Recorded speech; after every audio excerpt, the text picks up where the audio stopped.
the new national government decided to cancel that tender, and therefore the services stalled.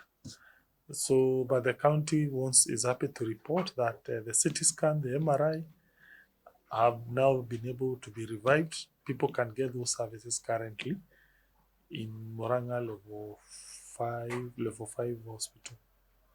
But X-ray, we are still engaging with the supplier to see whether it can agree to revive X-ray. On the issue of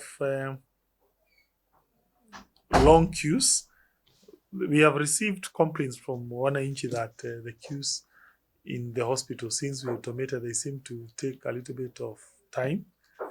And therefore, we have done two things. One, we have told our CHP to do pre-registration of patients in their respective homesteads so that when they come to the hospital, they are already pre-registered into the system. Secondly, cash and NHIF services have been devolved to various points that will enable patients to avoid back and forth from the service point to NHIF cash points. The other thing is we have also decided to automate supply of goods and services. You know, there are people who render us various services in our hospitals, that is drugs, non-drugs, all these people. So to curb this wastage and to boost inefficiency, we have introduced a system where those who supply the hospitals will be logging into that system. That will improve and hasten delivery of services in our hospitals. We have decided to reorganize our departments.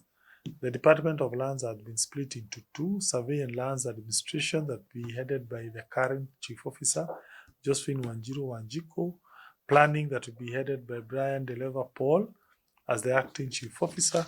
Then Eliud Maina Wanja is the new Chief Officer of Public Health and Administration, and Dr. James Itao Kanyi moves to Infrastructure and Community Project as acting Chief Officer.